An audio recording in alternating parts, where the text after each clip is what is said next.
Selamat pagi Sobat Bapau.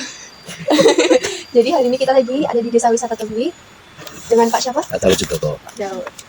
Jadi hari kita akan mewawancarai mengenai pentahelix yang ada di Desa Wisata Tembi. Oke. Langsung saja ya Pak. Saya mulai dari pertanyaan pembukaan nih Pak. Ya. Jadi Mbak bisa ceritakan latar belakang yang ada di Desa Wisata Tembi dan bagaimana awal kerjasama dengan pentahelix itu dimulai? Oh gitu ya. Terima kasih Mbak Perdika dari Universitas Gajah Mada, jurusan wisata Karapan ya. Iya. Kami di sini selaku pengurus Desa Wisata Tembi, dan selamat datang sekarang Mbak Perdika. Terima kasih atas kunjungan jenengan. Semoga sedikit banyak nanti ada manfaatnya bagi kami dan bagi penjenengan Perdika untuk kelanjutan studi.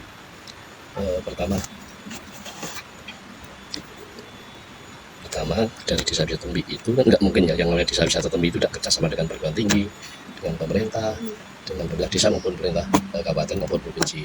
Jadi akan sinergi kalau desa wisata itu harus bekerjasama dengan lembaga-lembaga terkait sehingga bisa memajukan desa masing-masing dan juga berjalan konsepnya ya.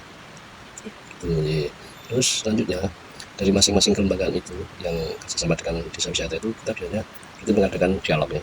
Kadang-kadang kita ke dinas pariwisata, kadang-kadang kita juga datang ke perguruan tinggi, ke ISI, terus tanya-tanya yang sekiranya bisa masukkan desa wisata. Kalau dengan kelurahan ya, karena dekatnya pemerintah desa paling kecil kan kelurahan. Kelurahan Timbularjo ya, Kecamatan Kawanan Sewa itu ya kita sering konsultasi karena mau tidak mau yang tiap hari kita ajak komunikasi kan pemerintah desa yang paling kecil kelurahan ya. Kalau enggak nanti kita salah nanti ya. Terus Desa Wisata Tembi itu yang ngelola Pok Darwis nih, kelompok sadar ya. Kelompok sadar wisata. Kelompok sadar wisata yang kebetulan ketuanya kami ya. Kami ya. Pok Darwis itu kenapa Pok Darwis ya? Karena yang namanya desa wisata itu kan harus dikelola oleh komunitas, nggak boleh dengan PT atau perseorangan atau komunitas CSV ini. Kenapa? Karena desa wisata itu tujuan awal dan akhir kan untuk menjarakan warga gitu. Tidak mungkin kalau kita ambil, karena kalau PT itu kadang-kadang mengesampingkan lingkungan, kadang-kadang merusak lingkungan nggak apa-apa asal orientasinya profit itu kalau PT ya. Tapi kalau Darwis kan nggak. Kita hati-hati sekali dengan program-program kita sehingga jangan sampai kita merusak lingkungan, merusak hubungan pengurus ataupun kelompok desa dengan masyarakat sekitar ya. Kita jaga betul ya. Kita jaga betul itu sehingga ada sustainable ya, berlanjutan ya. Terus desa wisata yang mengelola Pak Darwis. Terus kalau bisa desa wisata itu ya, tadi sudah berkelanjutan, anak cucu kita bisa menikmati ya. Gimana cara kita bisa menikmati? Ya kita kerjasama dengan pentahelix tadi ya. Terkait itu karena akan klub sekali, kalau enggak kita seperti tanpa ada yang kontrol ya. Kita jalan, tapi kalau kita baik hubungan dengan konsep pentahelix tadi, kita akan jalan bagus ya, baik itu visinya, misinya maupun lingkungannya akan tercair dengan sudah. Terus kami mau cerita awal mulanya desa wisata ini. Desa wisata itu sudah desa wisata tertua di Indonesia. Berdiri tahun 1997. Waktu itu pemerintahan Pak Harto ya, Orde Baru. Di Desa Wisata Tembi dicanangkan oleh beliau Bapak Dr. Marzuki Usman selaku Menteri Pariwisata. Di Tembi waktu itu ada 11 desa wisata yang dicanangkan waktu itu. Di antaranya ada Tembi, ada Panglipuran, ada Sleman juga. Terus ada juga Sawana itu Jawa Barat di Banten. Ada juga di Sumatera Barat juga Sawalunto ada. Jadi ada total 11 nih. Dengan ditangan itu waktu itu konsepnya masih juga sekali. Konsep desa wisata waktu itu cenderung ke menengah ke atas ya. Waktu Pak Dr. Marzuki ke atas dan fokus ke homestay, belum produk yang lain ya, belum produk. Terus berjalan waktu terus kami evaluasi dengan teman-teman di Tembi, kalau seterusnya gini nanti yang diuntungkan orang-orang yang kaya di Tembi ya. Terus kita membentuk ya, sekarang kita harus membuat grand design yang untuk menengah ke bawah sehingga nanti kita bisa menjalankan masyarakat. Akhirnya yang dulu homestay itu yang punya itu orang Batak seperti Warwick Purcell itu ya, beliau sudah almarhum tapi beliau termasuk melakukan penggerak desa wisata gitu ya. Beliau sudah almarhum belum lama, baru sekitar 2 hari. Itu kita rapat gimana kalau misalkan tiap rumah itu harus disediakan kamar ya. Enggak yang punya kamar 2 jangan 1 untuk menginap. Waktu itu ada yang setuju ada enggak ya. Karena yang enggak setuju ya wajar, logis karena keluarganya banyak sekali gitu, banyak sekali nggak bisa. Akhirnya kita selektif yang punya kamar lebih aja.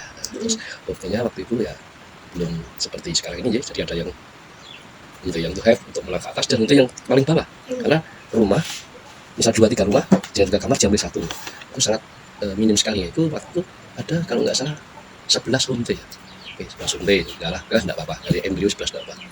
Terus berjalan 2 tahun kemudian ini 11 itu terus tambah akhirnya menjadi 91 gitu. Tahun ketiga itu 91. Nah, terus yang menengah ke bawah, tapi tidak bawah sekali. Nah, seperti di sini ini tengah-tengah ini, medium homestay di sini. Kalau penjenengan lihat ini kan klasik, nggak mewah, tapi dalamnya nanti bisa lihat dalamnya ada AC, ada air panas, ada kolam renang, jadi klasik. Tapi kita dengan klasik ke kearifan lokal, tapi tamu sangat nyaman, nggak nemat karena privasinya tidak terganggu.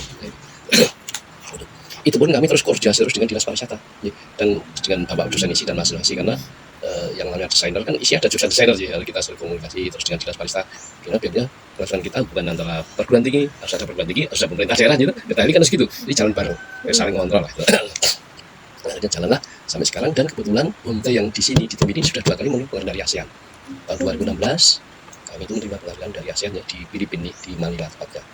Itu waktu itu diadu tingkat kabupaten juara, tingkat provinsi kita final dengan Sleman dengan Pentek Sari itu. Pentek Sari lah, nah, kita juara juga. Diadu tingkat Indonesia antar provinsi ya, terus kita menang juga nomor 2 Panglipuran waktu itu Bali. Ya Panglipuran saya terus nomor 3 kalau nggak salah itu Dieng ya. Dieng di teman Mas Alif ya. Setelah itu yang nomor 1, 2, 3, 4 itu yang nomor 1 kami ya, yang 2, 3, 4 untuk mendampingi penghargaan di ASEAN, tingkat ASEAN diajak semua. Yang tahun 2016. Yang 2019 itu kita nggak tahu kapan sistem seleksinya itu kami nggak tahu karena yang namanya homestay yang tingkat ASEAN atau apa juga dengan forage orang asing itu mesti harus ada orang asing yang nginep, kalau nggak mungkin kita aja harus ada entah 5% atau 10% paling nggak lah kemudiannya ada orang asing sehingga kita layak untuk diikutkan lomba-lomba berikutnya gitu aja. Nah, kalau yang kedua itu dulu yang kedua homestay satu yang dibawa ke saya nggak tahu sistem ininya seperti apa, tapi insya Allah saya dapat status di ASEAN ya, kalau dapat ada penghargaan waktu itu bareng dengan hotel, bareng dengan media, bareng dengan spa, bareng dengan spa, hotel, maksudnya media, terus hotel, terus juga desa terpadu. Desa terpadu waktu itu kalau nggak salah di daerah Kendal Mujo nih. Nah itu bareng itu yang jualan, yang dapat nominasi bareng-bareng sana. Terus ada wartawan senior ada juga. Dan waktu itu ya sebenarnya masih Pak Arif Yahya nih. Ya kita di sana tiga malam di Vietnam Dialog di kota Halong Bay itu. Benar bagus sekali nih pas acara final itu. Terus kita waktu itu ya nggak tahu disandingkan dengan homestay yang di ASEAN, misalkan ada dari Bangkok, dari Malaysia, dari Vietnam sendiri, terus dari Laos, dari Kamboja, dari Singapura, dari banyak sekali, tapi nggak diadukan waktu itu. Kalau yang pertama itu diadu, kita kalah dengan Malaysia kalau nggak salah. Kalau nggak Malaysia deh. Jadi runner up-nya di sini, juaranya Malaysia waktu itu tahun 2016. Kalau 2019 hanya seremoni aja, sama 99 itu aja, saling pemaparan masing-masing. Terus berjalannya waktu, kalau hanya menjual produk homestay aja, gitu, itu yang merasa senang dan kegiatan lain kan nggak tercover sih. Jadi homestay kan hanya penginapan. Jadi homestay adalah amunite daripada desa wisata. Gitu. Kalau amunite homestay itu ada sabun, handuk, dental kit, sampo dan sebagainya, itu amunitenya homestay. Kalau amunite desa wisata kan ada kuliner, ada homestay, ada attraction, gitu, dan sebagainya. Nah kita memilih kan di desa wisata Tembi itu kalau menjual homestay tidak lainnya nanti tidak akan ada tamu. Ya. Contoh ini di Tembi ini belum namanya tanggal 4, 5, 6, 7, 8, 9, 0, 10, 11, 7 hari berturut ada tamu terus nih. Tamu outbound, ya, dari tamu outbound, dari 400 siswa terus turun. Dari Pelindo juga yang swasta, Pelindo Surabaya, dengan Pelindo kan BUMN ya. Nah itu juga kemarin, tamunya terus dari tanggal 4 sampai tanggal 12 tuh. Libur dari tanggal 9 hari Minggu tok. Senin Selasa kemarin masih ada. Sekarang aja enggak tamu. Tapi sekarang kan ada tamu nginep malam ini. Tamu nginep dari SMA Al Azhar Jakarta, Bekasi, dari Bekasi. Ini sekarang di UGM. Oke, nanti ada komunikasi apa? Karena jurusan sama dengan itu. Nah kebetulan produk-produk yang kami jual di desa wisata selain homestay ini, itu kan produk yang disenangi oleh anak-anak sekolah, baik sekolah maupun enggak. Nah, produk banyak sekali ada yang kuliner membuat tempe, membuat pisang goreng, terus membuat sakon, yang 6 kuliner itu, dan batik, melukis tembikar, membuat tembikar, terus membuat wayang, terus melukis topeng, membuat topeng itu yang berkaitan dengan edukasinya. Terus yang berkaitan dengan pertanian itu ada nanam padi, nyusuri sawah, terus lomba pegang itik di sawah, kadang bola basket kita kombinasikan di sawah juga. Nah, jadi asik lah. Jadi sawah itu kalau ditanami petani biasa itu hasilnya sangat minim sekali ya. Sekarang apalagi di era sekarang ini, kalau petani itu tidak disubsidi pupuknya di pemerintah, saya yakin tinggal nunggu waktunya hancur pertanian ya. Kalau pemerintah mensubsidi pupuk, saya yakin paling nggak meringankan petani. Jadi pemerintah harus peduli terhadap petani, jangan sampai petani itu susah mencari pupuk, kalau perlu disubsidi. Kalau nggak disubsidi nanti akan hasilnya kurang, lama-lama jenuh ya, karena swasembada pangan nanti akan tidak tercapai di tahun 2028 katanya 2028 swasembadanya. Terus itu setelah itu produk lain itu kenapa? Jadi misalkan membuat tembikar pun bukan dari tembi, batik pun kita impor. Buat yang buat tembikar kan anak orang-orang Pudong nih, Bulong. Jadi orang Pudong kita angkat, sekarang nanti kita ambil fee-nya. Jadi itu, jadi kita prinsip kearifan lokal, mengedepankan kearifan lokal, apa produk yang ada di tembi dan sekitarnya tidak tembi, Batur sekitar kita jual lewat tembi, dan kita punya konsep one stop service. One stop service itu tamu kita manjakan di tembi sini, nggak perlu kemana, bisa bertani, bisa membuat pisang, bisa membuat tempe, jadi nggak kemana lah. Itu makanya kita konsep one stop service ya. Dan alhamdulillah ya, dari dulu kita berdiri sampai sekarang ada terus tamunya. Kenapa? Mungkin karena akses jalannya itu sangat mudah sekali ya. Dari segala satu yang namanya desa kita kan tembi untuk karena apa? Tampil terus saja ya. Dari Jogja dekat ya. Karena masuknya juga nggak jauh. Coba di desa kita kan di gunung ya. Kita menang di akses itu ya, akses dari kota sangat mudah, dan berapa bis kemarin sampai 9 bis ya. 9 bis kita parkir di Pasar Singgo misalnya lah. Oke, kalau di sini kan nggak cukup. Parkiran di sini parkir di sana terus kita shuttle pakai kereta mini itu. Pada senang dia. Itu ya untuk experience ya. Jadi sambil wisata, sambil berada di kereta mini, dan yang jarang sekali di tempat lokasi siswa-siswa tadi ada aja, kita itu sambil wisata itu kurang lebihnya seperti itu ya. Nanti yang masih kurang kita tambahin. Jadi kita tetap kerjasama dengan perguruan tinggi, kita dengan pajak formal maupun informal. Kalau ada kekurangan, kami perlu komunikasi, bidang ini harus ke perguruan tinggi sana, kami terus sopan biasa, nggak perlu itu komunikasi kita untuk itu. Ini lanjut ke pertanyaan kedua ya Pak. Gimana nih Pak proses awal membangun komitmen antar unsur Pentahelix di Desa Wisata Tembi ini? Ya kita dulu kan sering rapat ya. Dulu kan Desa Wisata Tembi itu berdiri itu tidak hanya warga Tembi toh. Kita mengumpulkan perguruan tinggi, ada 9 perguruan tinggi waktu mau berdiri itu ya. 9 perguruan tinggi, tanda tangan komitmen di Pendopo Jogja sana. Terus ada saudara Sultan, ada Bupati Batu juga. Jadi kita undang, kita minta masukan-masukan. Yaitu satu jalannya itu Pentahelix tadi. Kerjasama dengan pemerintah setempat, perguruan tinggi, dan perbankan. Dan perbankan kan ya, untuk misalkan kita kekurangan atau mungkin CSR-nya kan bisa bantu apa-apa aja, ya kan, bantu apa. Juga misalnya awalnya ya setelah itu kita evaluasi, setelah kita ditinggal, setelah kita jalan kan nggak mungkin yang banyak tadi mau ditembi terus ya, mau memberi masukan terus ya, kita harus inisiatif sendiri. Dan tokoh-tokoh terus kita setiap waktu itu setiap bulan itu pertemuan terus untuk membahas materi Pentahelix, jangan sampai itu nanti mandek di jalan gitu. Nah, akhirnya terus akhirnya ada bidang-bidang sendiri, bidang ekonomi misalkan ke fakultas ekonomi, bidang yang budaya bisa ke dinas budaya, terus dikaitkan yang spesifikasi sehingga kita mengerucut seperti apa yang kita inginkan, konsep dari Pentahelix awal itu. Akhirnya jalanlah itu. Jadi saling mengontrol, saling ngiling lah. Oke, lanjut di pertanyaan tentang akademisi nih Pak. Jadi apa sih kontribusi riset atau pelatihan dari akademisi yang telah membantu Pok Darwis di Tembi sini? Ya banyak sekali riset dan pelatihan. Contohnya kami itu pernah ditawari KKN tematik ya. KKN tematik kan KKN pilihan dari berbagai disiplin ilmu. Ada kedokteran, ada farmasi, ada sosial budaya kemasyarakatan, ada yang jurusan politik, macam-macam kita ngomongkan. Terus saya minta waktu kebetulan yang nawarin Ahmad Jaya. Oke lah kami oke enggak apa-apa. Sampai 2 tahun dia. Dari KKN itu 2 tahun 6 bulan, ganti 6 bulan kan sampai 4 periode kan 2 tahun berarti ya. Ya 2 tahun, sehingga waktu itu website dan sebagainya yang kaitan dengan IT itu dari Mas Jaya. Mas Jaya kan kenal baik dengan beliau dosennya, Bu Seli itu ya, sekarang udah almarhum. Terus akhirnya kita Bu Seli gimana kalau Tembi itu jadikan KKN, tapi KKN yang pilihan itu namanya apa Bu? Tematik lah ya, itu tematik tidak tahu apa. Ya itu Bu, tematik pilihan, tapi disiplin ilmunya jangan salah satu Bu. ISO 5 atau 6 atau 7 yang berkaitan dengan perkembangan desa wisata ini. Kalau enggak nanti ya percuma Bu. Akhirnya dia diseleksi yang bisa masuk di tematik, dimasukkan akhirnya ya, terus bertahap sampai 4 periode ya. 6 bulan atau 2 tahun ya. 2 tahun kita sempurna 2 tahun kita. Nah itu awal dari perguruan tinggi itu. Terus ada juga mahasiswa yang nerobos ke bank juga. Ya, karena mahasiswa kan sangat pintar ya, beda dengan warga sini kan beliau itu kan mahasiswa kan kuliah sama pemikir gitu ya. Pak sekarang kan monggo yang mana yang salah boleh gitu. Oke kan Pak nama sih enggak apa-apa, kita berikan surat salah mahasiswa yang jalanlah. Jadi dari kerjasama antara sekolahan, perbankan, pemerintah daerah dengan desa sangat bagus.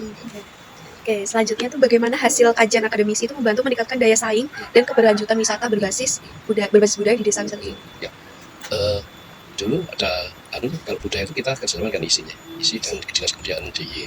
Dulu yang kesini itu ketua kebudayaan Pak Yudhaningrat ya, kami sempat mengundang beliau, dia ngomong banyak sekali itu ya. Beliau itu berpesan budaya oke lah kita kaji terus, jangan sampai menghilangkan budaya yang lama. Itu sarannya itu. Kita tetap kita kaji, kita ada yang budaya modern, tapi yang lama jangan dikomunikasikan boleh. Tapi jangan sampai budaya yang lama itu hilang. Akhirnya kami ikutilah itu, karena itu sebagai motor atau penggerak budaya di Tembi. Terus budaya itu kalau hilang, budaya itu kan tidak hanya kesenian. Budaya itu misalnya perilaku hidup di masyarakat ya. Misalkan gitu. Yang sudah berubah, kalau penjenengan mau tahu di Tembi. Yang sudah berubah sekarang. Dulu itu orang Tembi, zaman mungkin kita belum merdeka ya. Kalau kita belum lahir itu kan kenduri, jadi tahu kenduri itu hajatan orang Tembi itu tempat nasi dan lauk dan apa itu pakai sarang, pakai daun kelapa. Daun kelapa itu ya. Daun kelapa terus dibentuk seperti terus dibungkus ini tali ini pakai itu terus dikasih nasi. Waktu itu saya masih menikmati itu ya, daun kelapa itu. Nah, itu terus dengan proses waktu karena pohon kelapa makin lama makin kurang ya karena mungkin yang manjat itu berkurang juga gitu dan tinggi akhirnya terus pakai besek masih ada toleransi ya. Besek kan buatan dari desa juga ya, karena berbuat dari bambu, iratan bambu masih layak itu bagus, tapi sudah tergerus budaya tapi nggak apa. Terus akhir-akhir ini 5 tahun yang lalu terus besek itu hilang di pelajaran.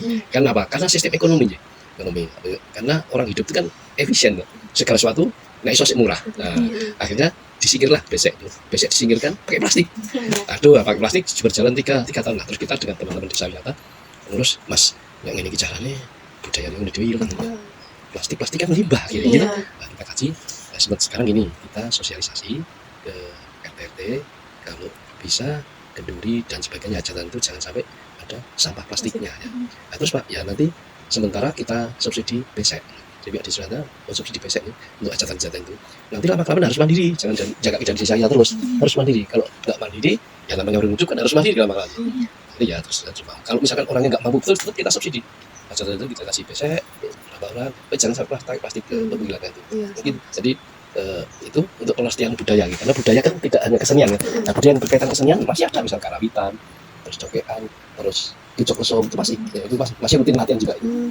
Terus budaya yang berkaitan dengan hajatan itu manten, masih gotong royong, terus hajatan misalkan orang melahirkan, orang menikah, itu masih ritual-ritualnya masih sulit dulu. Itu Pak. Selanjutnya ke pengusaha nih Pak. Gimana Pak pelibatan pengusaha lokal dan industri pariwisata dalam kerjasama ini? Kalau pengusaha lokal kan di Tembe itu banyak tapi yang enggak istilahnya enggak terlalu tinggi sekali ya, kayak enggak biasa saja. Yang agak kelihatan itu ya tempat yang baru itu orang asing. Yang orang asing seperti di Tembe kan ada orang asing yang berusaha ya. Satu itu Warwick Purcell itu dulu juga bertugas di desa wisata. Beliau peduli terhadap lingkungan, peduli terhadap kearifan lokal. Beliau 2 hari yang lalu sudah meninggal. Terakhir dia kan atas perjalanan Indonesia Meksiko, juga punya perusahaan PT Asia. PT Asia itu dulu eksportir terbesar di Indonesia sekarang diberi jaga tunggal. Beliau tadi diberi jaga tunggal dikit lagi kecil, terus dia alih ke penginapan Rumah Jogja itu yang 2000%. Yang satu pengusaha yang orang asing itu Pak Devot itu beliau adalah konsultan gempa internasional. Di sininya waktu gempa itu 2000-an masih kecil juga Pak.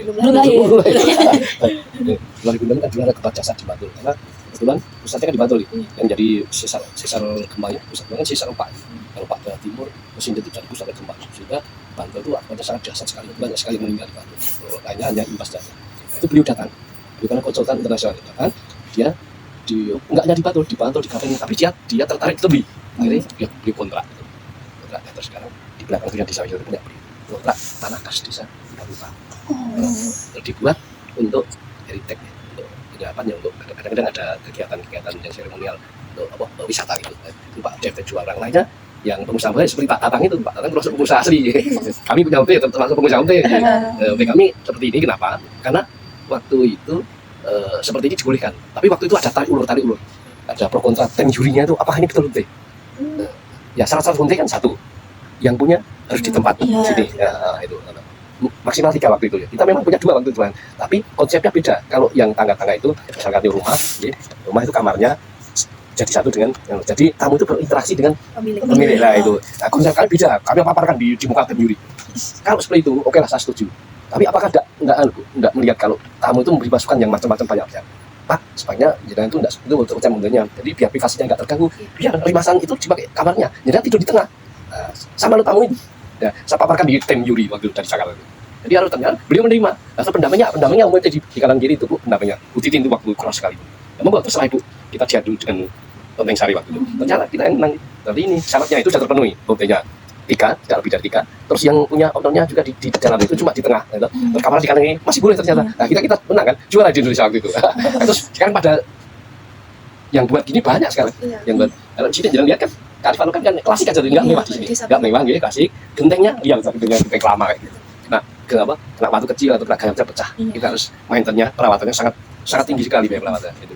Kami klasik senang itu, jadi maintenance memang agak banyak. Kalau misalkan sekali suatunya itu fresh, baik, bagus itu kan perawatannya murah. Nah, ini perawatannya mahal, tapi nggak apa, uniknya di situ. Nah, suatu saat jenuh dan dalamnya itu ada batik kan, batik bukan ini contoh ini kan batik asli. Ya, iya sih, kita kombinasikan ini. Jadi nanti jangan bisa lihat kamar-kamarnya. Tuh, nanti kami bukakan. Oke. Nah, tuh biar lihat dan saya juga tolong jangan juga jadi promosi dari desa kita. Kalau mudah-mudahan dipublikasikan kemana, mau bisa TikTok ya sudah ada, tapi mau ditambah bentuknya itu lebih bagus nanti. Iya. Jadi tidak nyawa nyalok, jadi diutuhkan kami juga diutuhkan. Itu enggak lagi. Siap. Selanjutnya, apakah ada bentuk dukungan dari sektor swasta, misalkan sponsorship, pelatihan bisnis yang berdampak bagi UMKM di Jambi sendiri? Kalau sektor swasta yang pure uang belum pernah. Dulu dari dinas pariwisata yang pernah. Dulu bantu ruang pertemuan, di gedung pertemuan kita berikan jublu itu dari dinas pariwisata, kalau nggak salah tahun 2000, pasca gempa itu 2009 2010 sekitar itu. Bantuan gamelan juga 3 kali dulu dapat bantuan, kalau nggak salah 50, 100, 75. Setelah itu nggak ada bantuan lagi. Kalau dari swasta nggak, dari swasta misalkan hanya dari orang nginep aja, orang nginep seneng, saya ingin bantu ini masjid misalkan, masjidnya belum ada hasilnya, tolong Pak, saya bantu 10 juta diberikan hasil.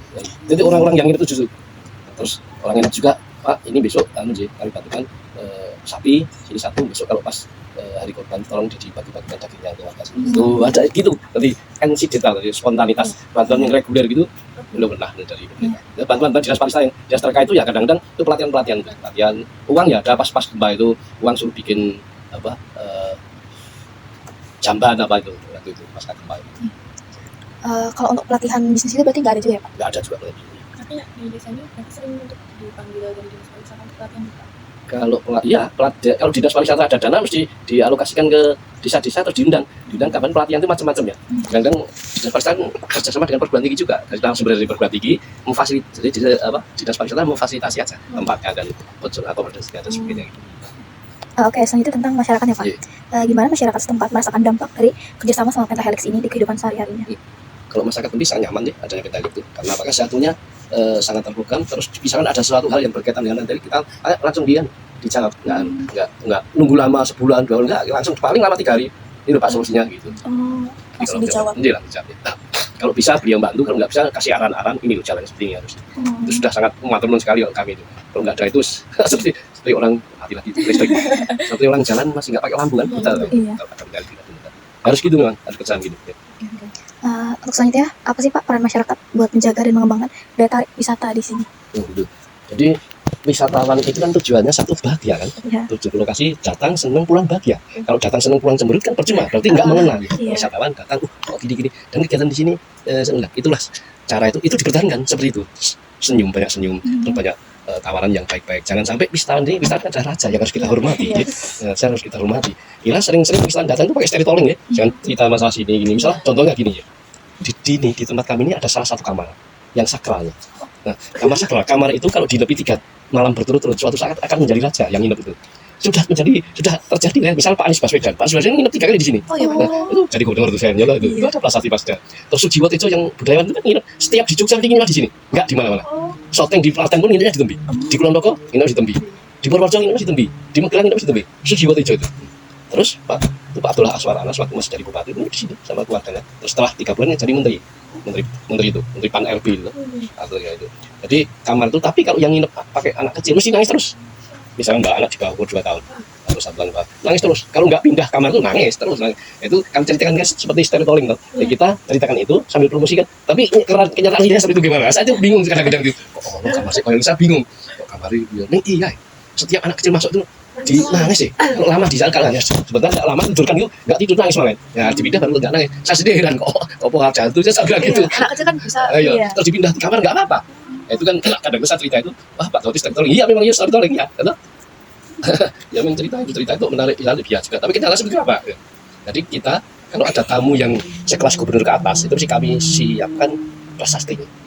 Kita siapkan pertama pakai kertas itu, dia menulis testimoninya apa itu, nanti kita aplikasikan dalam marmer dan batu itu. Jadi promosi setelah tidak langsung. Nah bagi saya itu endorse ya, endorse untuk promosi. Ini banyak sekali ada Ini testimoni Pak Menteri Agama ada ini, sebelahnya Susilo Anies Baswedan Gubernur ada di Sultan. Jadi ada 4 tuh. Nah itulah. Itu karena bagi kami tidak hanya sekedar testimoni, ya sebagai promosi juga kan bro sih. Coba enggak apalagi. Kemudian mengenai pemerintah atau dinas pariwisata dan media ya Pak, seberapa besar dukungan dari pemerintah dan dinas pariwisata terhadap kerjasama di desa wisata? Pemerintah dalam ini pemerintah pemerintah Kabupaten Bantul ya. Nah, Kabupaten Bantul saya tadi sudah matur. Jadi pemerintah Kabupaten Bantul itu yang sering komunikasi kan dinas terkait. Dinas terkait kan dinas pariwisata ya, gitu aja. Dinas pariwisata itu kita tiap bulan harus laporan ke dinas pariwisata perkembangan tamu yang datang, baik tamu yang inap maupun yang enggak. Kalau minggu ini memang tahun bulan November itu paling banyak setahun ini tamu yang datang. Bisa 2.000 lebih seminggu aja. Seminggu? Enggak, seminggu ini. Saya heran 2.000 lebih ya. Pas seminggu ini banyak sekali, ada 400 berapa, 300 2.000 lebih. Ya baru ini, dulu saya nggak heran.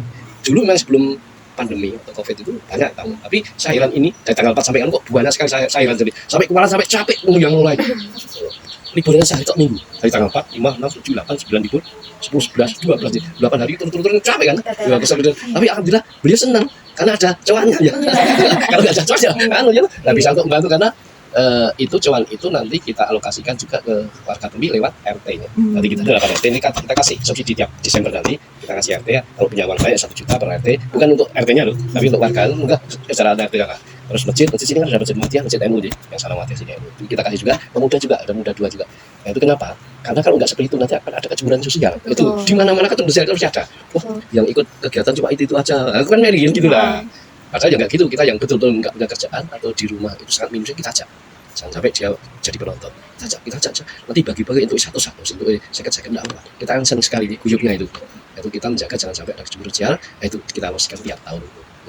Jadi dinas pariwisata Bantul tetap komunikasi terus dengan kami dan kami kan harus di laporan dinas pariwisata tiap bulan tamunya berapa yang nginep dan itu. Nah, di sana nanti kan terus pihak statistik juga ke sini. Statistik Kabupaten Bantul itu ke sini. Tamunya berapa yang nginep. Kaitannya dengan pajak nanti ya. Pajak kan, kalau pajak hotel kan beda dengan pajak hotel kan. Pajak hotel dan restoran kan 11% ya. Kalau ini cuma setengah persen. Tapi itu jarang sekali dimintain. Karena hotel sini kan paling-paling hasilnya tidak seberapa nih. Beda dengan hotel. Tapi hotel dan restoran saatnya ngeluh. Pasca pandemi itu huniannya sangat minim sekali. Jadi orang tuh makin lama makin banyak membuat hotel, gitu, nggak lihat pasar-pasar seperti apa. Terus orang-orang daya belinya kurang sekali sekarang itu. Jadi serba repot lah. Ditambah hotel, ya akhirnya bersaingnya tidak sehat. Harganya diturunkan terus. Kalau dulu kita di sini tuh dengan beberapa hotel di sini punya beberapa orang itu bisa menghasilkan lebaran itu 150 juta ya Desember itu. Tapi sekarang sepertiga aja susah, 50 juta aja susah. Per harian dulu per hari, kalau harian bulanan per bulan dulu 70 juta, 50 juta bisa, minim 50 juta bisa. Sekarang separuhnya aja enggak bisa. Ya, sulit sekarang. Ya saya maklum ya, itu karena persaingan. Yang kedua, daya beli masyarakat sekarang ekonomi baru rasanya ngedrop. Saya nggak tahu itu kapan aku boleh, semoga nanti pertumbuhan ekonomi bisa mencapai 8% itu lah, itulah baru. Kalau hanya 5, 6 terus kan sampai 8%, bagus sekali. Enggak lagi. Kemudian bagaimana media berperan dalam mempromosikan itu? Oh media sering tanya tamu. Yang sering tanya itu media cetak ya, KR atau Perapi. Tribun yang Pak Dawud itu gimana tamunya sekarang masuk di Sepi mas. Nah, itu mau tidak mau kan promosi juga media. Kami kan di koran dan rutin seminggu sekali itu jadi ditanyain sama media elektronik juga ya Sindo itu kadang-kadang tanya-tanya masalah misalnya setiap ada dampak atau korban apa angin ribut apa tsunami kemarin tuh apa pandemi itu masih sering media itu bertanyakan nggak secara langsung tapi lewat online telepon. Jadi media sangat berperan juga promosi dan mengambil hikmah dari produk-produk ini yang laku Pak Dawud sering media.